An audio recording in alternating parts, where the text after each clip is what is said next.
반갑습니다. 역사쌤 김전희쌤입니다.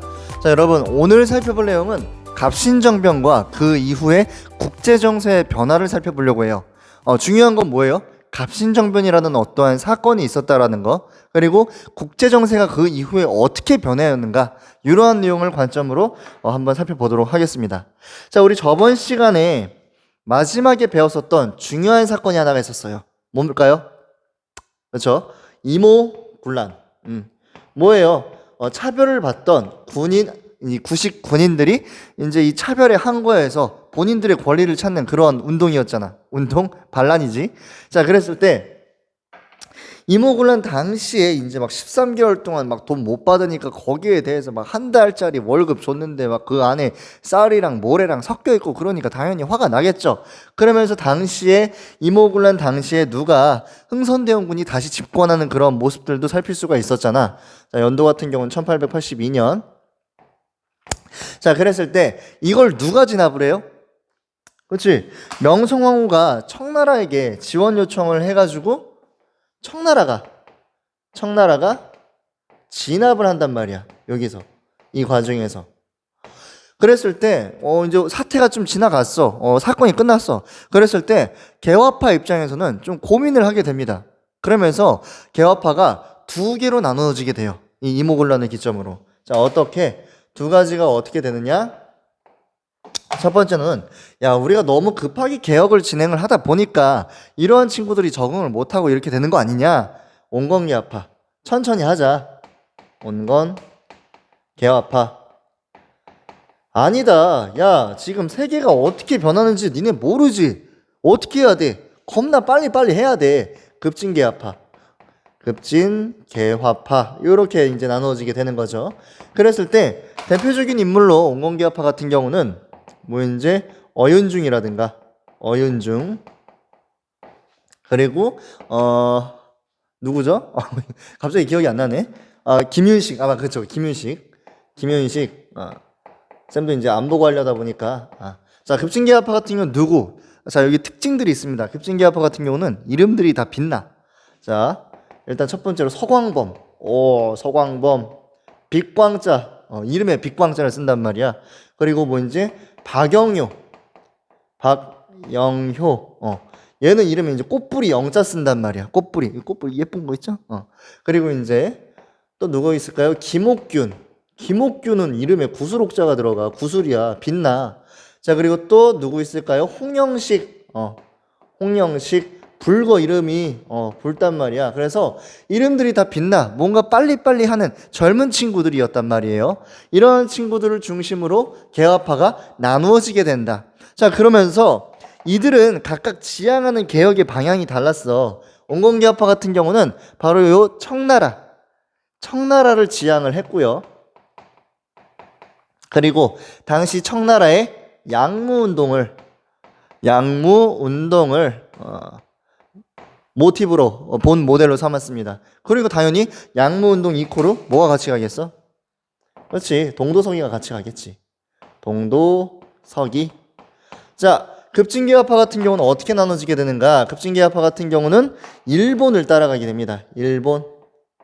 일본을 따라가게 되는데 당연히 일본은 여러분들 이제 귀멸의 칼날 좋아하시죠? 그랬을 때 그 배경이 되는 그 시기가 어디냐면은 메이지 유신 때야.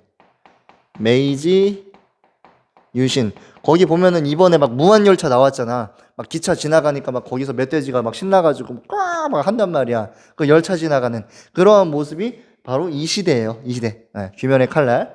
그랬을 때 당연히 이때 같은 경우는 뭐냐면은 요거는 교과서에 안 나오는데 탈아 입구. 아시아를 벗어난다라는 거야. 탈출 아시아 입 어디 구 이제 서양 쪽을 얘기를 하거든요. 그랬을 때 이제 완전히 바꾸는 그러한 모습들을 살필 수가 있습니다. 자, 어쨌든 이렇게 온건개화파와 급진개화파로 이제 분열이 되게 되는데 당시 누가 이제 권력을 잡겠어? 개혁의 흐름을 잡겠어? 그렇지. 청나라가 진압했으니까 당시 우리나라 같은 경우는 청나라의 간섭 아래 놓이게 되고요. 그랬을 때 온건개화파가 이 청나라 이렇게 같이 가게 된다라는 거지. 그러면서 뭐 방문국이라든가 이런 것들을 막 만들게 돼요. 근데 급진계합파 입장에서는 너무 이게 좀 그런 거야. 지금 세계는 엄청나게 빨리빨리 변하고 있어. 우리도 따라가야 돼. 그런데 여기서는 막 천천히 하자 막 이래.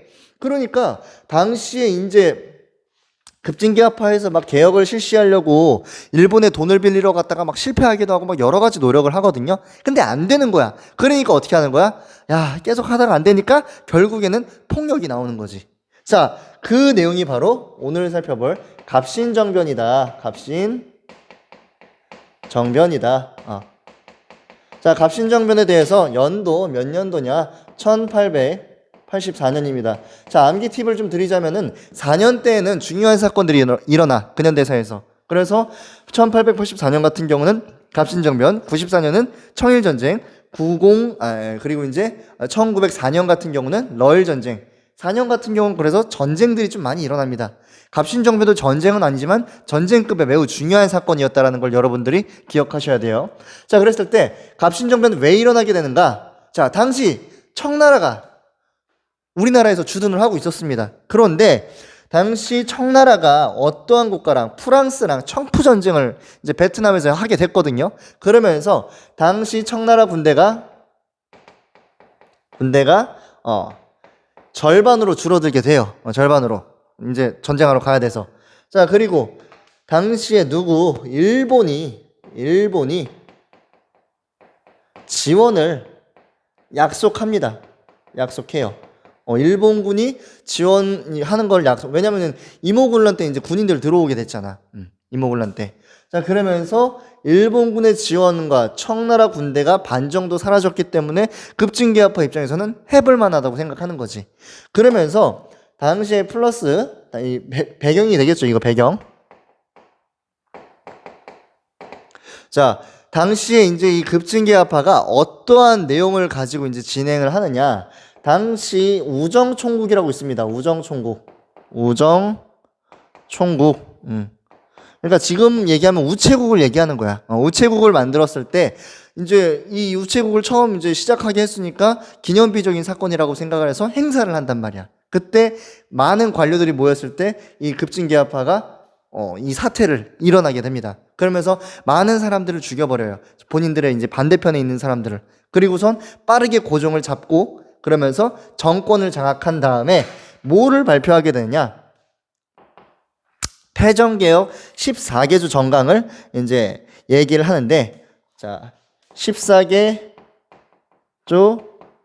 정강. 그러니까 어떻게 보면은 얘네가 지금 이걸 하는 건 뭐야? 군대 국가를 만들기 위한 노력이란 말이야. 그랬을 때 이 근대 국가를 만들기 위해서 14개 정도를 우리가 시행을 하겠다라고 얘기를 하는 겁니다. 그랬을 때 14개조 정강에는 뭐가 있었을까요? 자, 요렇게 한번 살펴볼게. 가장 중요한 건 뭐냐면은 두 가지만 좀 꼽으라고 얘기를 하면은, 일단은 자주적 입장이야. 무슨 말이에요? 당시 첫 번째로 보면은 청에 대한 그 전에 사대를 폐지한다고 나와. 그쵸? 그쵸? 깜짝 놀랐네. 대원군을 데려오고 청에 대한 이제 그 허례 의식을 이제 폐지한다라고 얘기를 해. 그러니까 그 전까지는 뭐야? 청나라는 아버지 국가였고 임금의 국가였단 말이야. 근데 이제는 뭐야? 조선과 청나라는 따로따로 간다는 거야. 우리 둘 다 이퀄하다는 거지. 동등하다는 거지. 그런 식으로 우리는 이제 자주적인 국가라는 것을 얘기를 하는 거예요. 대원군은 그리고 내려와. 이런 내용 얘기하고. 자, 플러스 알파로 그 다음에 뭐냐? 인민평등권. 지금 세계의 여러 국가들이 엄청나게 지금 발전하고 있어. 이렇게 발전할 수 있는 계기는 무엇인가? 양반이랑 반상제라고 하는 이러한 이 제도가 옳지 않기 때문에, 개인의 능력을 다 보여주지 못하기 때문에, 능력만 있다면 언제든지, 그렇기 때문에 그러한 시스템을 만들기 위해서 모든 사람들은 평등하다는 걸 얘기를 하는 거지. 이게 뭐예요? 인민평등권을 주장한다는 거야. 근데 얘들아, 여기서 조금 재밌는 건 뭐냐면, 이 친구들 같은 경우는 다 엘리트 출신이야. 그리고 다 잘 살아. 명문가란 말이야. 막 이제 영의정 손자도 있고요. 철종의 사위도 있고 막 그래. 장난 아니야. 빵빵한 집안이야. 근데 얘네가 어떻게? 얘네가 먼저 솔선수범하게 신분제 폐지하자. 이러한 얘기를 했다라는 거지. 그러한 부분이 굉장히 여러분들이 보셔야 되는 부분이기도 하죠. 자, 그랬을 때 인민평등권이라든가 자주적인 입장이라든가 또 플러스 알파로 뭐 시험에서는 뭐 이제 지조법이라든가 세금제도, 그리고 이제 의정부와 6조만 남겨놓고 나머지는 이제 뭐 이제 지워버리자. 뭐 이제 그리고 대원군 뭐 이러한 키워드들도 볼 수가 있겠습니다. 요렇게 하자. 자, 요렇게. 자, 이러한 내용들도 있는데 결국엔 제일 중요한 건 요 두 개였다라는 거. 자주적인 국가 그리고 인민평등권. 자, 그래서 갑신정변 어떻게 되는가? 쌤은 이 갑신정변이 약간 불꽃놀이라고 생각해. 자, 빛나는 친구들이 모였습니다. 그래서 뭔가를 뻥 터뜨렸어. 근데 얘들아, 불꽃놀이 가면은 펑 터져. 예뻐. 다음날 아침에 일어나. 그대로 있어? 아니지. 사라지지. 갑신정변은 3일 천하라고도 불려요. 3일밖에 못 가거든. 왜? 자, 처음 군대가 다시 돌아옵니다. 리턴해요. 왜? 아니, 전쟁이 너무 빨리 끝났어. 프랑스가 압도적으로 승리를 하거든. 그리고 굳이 갈 이유가 없잖아. 자, 그리고요, 일본의 지원 있었나요? 없었다라는 거지. 일본군이 이제 가려고 하니까 좀 안 되겠는데? 이렇게 된다라는 모습들. 플러스 알파로 뭐가 있느냐? 당시 뭐라고 해야 되죠? 그렇죠. 백성들의 민중의 지지가 없었다라는 거지. 왜? 당시 농민들, 그러니까 당시 우리나라 사람들의 대부분의 직업을 차지하고 있는 것은 농민들입니다. 농민들에게 가장 중요한 건 뭐야? 토지, 땅이란 말이야. 그랬을 때 이 땅에 대한 내용이 있어요? 없단 말이야. 그냥 세금제도 조금? 그러니까 실질적으로 농민들에게서는 뭐야, 뭐 어떻게 하라고 이걸 내 살에 와닿지 않는 거지. 그렇기 때문에 일반 대중들의 그러한 지지를 얻지 못합니다. 자, 근데 이게 중요한 게 뭐냐면은 실패하는 원인이 되기도 하고요. 이 민중의 지지가 없었다라는 것은 나중에 독립협회라고 하는 단체가 나오는 그러한 시발점이 되기도 해요. 자, 어쨌든 요 정도로 볼 수가 있겠고, 자, 이러한 과정에서 결국에는 버트 실패한다라는 거지. 뭐가? 갑신정변이. 그러면서 이 많은 대다수의 이제 이 급진계파들 같은 경우는 일본으로 망명을 하게 됩니다. 망명을 하게 돼요. 자, 그런 다음에 이후에 이러한 갑신정변 이후에 조약들이 나오게 돼. 이 조약들이 조금 중요하거든요. 자, 같이 한번 살펴보도록 하겠습니다. 우선 청나라 군대가 진압을 해요. 갑신정변 이 당시에 이제 이 개화당 정부를. 그런 다음에 자, 일본 정부 같은 경우는 뭘 맺게 되느냐? 요걸 요렇게 쓸 뻔했다. 자, 일단 조약 이후 애프터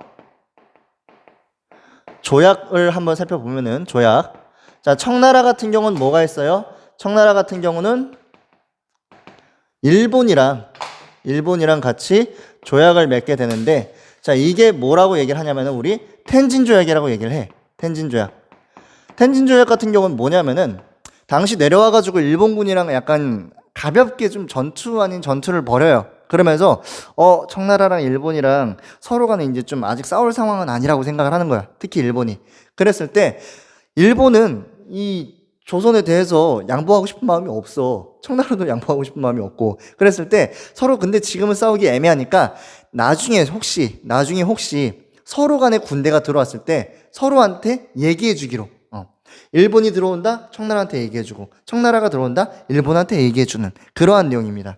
그래서 텐진 조약 중요하다는 거. 그리고 일본 자체랑 맺은 거는 뭐가 있냐면은 한성조약이 있어요. 한성조약. 한성조약 같은 경우는 당시 이제 이 갑신정변을 진행하다가 이제 일본 공사관이랑 뭐 이런 좀 피해가 있습니다. 그래서 이제 거기에 대해서 배상금 정도 지불하는 그러한 내용들이었다라는 것도 같이 기억을 하시면 되겠습니다. 자, 갑신정변은 결국에 이렇게 볼 수가 있겠고요. 청나라에 의해서 진압이 되었다라는 것까지. 하지만 갑신정변의 의미는 도대체 무엇인가? 자, 갑신정변 같은 경우는 최초로 진행한 최초의 근대 국가를 수립하려는 운동 노력이었다 정도로 여러분들이 기억을 하시면 되겠습니다. 자, 갑신정변 이렇게 끝냈고요. 국제정세의 변화 이 이후에 갑신정변이라는 난리 이후에 우리나라를 두고 많은 국가들이 침을 흘리거든요. 어떠한 내용인지 살펴보겠습니다. 자, 갑신정변 이후에 우리나라가 이렇게 있어요. 자, 우리나라가 이렇게 있단 말이죠. 그랬을 때 청나라가 필요 이상으로 이제 또 엄청나게 간섭을 하는 거야. 왜? 아니, 이모군란 때 우리나라 도와줬고 또 갑신정변 때 난리 났을 때 또 이제 도와준단 말이야. 그러다 보니까 청나라의 입김은 어떻게 되겠어요? 그렇지. 청나라는 더 입김이 강해지겠지. 색깔 좀 똑같이 할게요. 사실 파란색이 청나라가 해야 되는데, 자, 청나라. 자, 그리고 일본 같은 경우는 계속해서 호시탐탐 기회를 노리는 거지. 일본. 자, 근데 또 북쪽엔 누가 있어요? 이 청나라를 견제하기 위해서 조선이 누구를? 러시아를 끌어들이려고 노력을 해요. 러시아. 그리고 러시아랑 조약을 맺네? 나는 러시아 싫어. 이러면서 유럽에서부터 러시아랑 싸우는 국가가 나왔거든. 누구냐면은 걔네가 영국이야. 영국. 그래서 영국은 한술 더 떠가지고 어디 이쪽에 있는 거문도를 점령을 해버립니다. 러시아 견제하려고. 자기들끼리 하지 왜 우리나라 땅을 점령해가지고. 자, 이걸 뭐라고 얘기를 해요? 거문도 사건이라고 얘기를 해. 물론 근데 막 강제로 점거하긴 했는데 이 당시에 이제 막 진지 구축을 하고 막 거문도 점령할 때 막 할 거 아니야. 그랬을 때 당시 이제 사람들한테 돈도 꼬박꼬박 주고 막 그래요. 거문도에 있을 때 그래서 나중에 막 헤어질 때 막 사진 보면은 되게 막 친근하게 사진 찍는 그런 모습들도 살필 수가 있습니다. 자, 어쨌든 거문도 사건이 있고 청나라, 러시아, 일본, 영국 막 왔다 갔다 하고 있는 거예요. 그러다 보니까 이 상황에서 조선이 나아가야 될 방향은 무엇인가 고민을 하게 되는 거지. 누가? 우리나라 사람이. 또 누가? 독일에서 이제 온 외교관이었던 부들러가. 자, 그러면서 뭘 주장하게 되느냐? 바로 자, 부들러와 그리고 미국에서 돌아온 육일준이 자, 조선 독립이 아니죠. 중립화론을 주장한다. 자, 이게 뭐예요? 결국에는 야, 조선이란 국가 너희들끼리 침 흘리고 막 그러다가 싸우겠다. 그러니까 어떻게 하는 거야? 내비둬 가지고 그냥 서로 같이 말자라고 얘기하는 거야. 우리 입장에서는 땡큐지. 서로 간에 견제를 해가지고 우리나라 결국에 평화롭게 내버려 두는 게. 근데 이걸 하겠습니까? 안 하죠. 결국에는 이제 무용론이 되긴 하는데 결국에는 이러한 상황에서 독일의 부들러라든가 육일준이라든가 이러한 친구들이 조선 중립화를 주장하기도 했다라는 거야. 지금 국제정세 어때요? 굉장히 위태롭지. 자, 그러나 우리나라가 그래서 아무것도 안 했는가? 아니라는 거지. 우리나라도 나름대로 개혁하려고 열심히 노력을 합니다. 뭐 이제 연무학원이라든가 유경공원이라든가 이런 데에서 이제 외국 강사들도 초빙을 해가지고 신식 교육을 배우게 하려고 하기도 하고요. 영국이라든가 미국과 공사관을 이렇게 지어가지고 열심히 외교 활동을 통해서 국제적으로 뒤처지지 않으려고 노력을 하기도 합니다. But 결국에는 한계가 있었다라는 것까지도 살필 수가 있겠네요. 자, 요렇게. 자, 그래서 오늘 살펴본 내용, 개화파의 분열과 그 이후에 급진개화파 수세에 몰렸죠. 어떻게 갑신정변으로 위기를 타개하려고 했으나 결국에는 실패하게 되고요. 진압하게 되고요. 그 이후에 우리나라 수많은 강대국들이 우리나라를 노리는 상황에서 중립화론 그리고 나름대로의 노력들도 볼 수가 있었습니다. 자, 이상으로 오늘 수업은 여기까지 마치고요. 다음 수업 시간 때 다시 또 찾아뵙도록 하겠습니다. 안녕.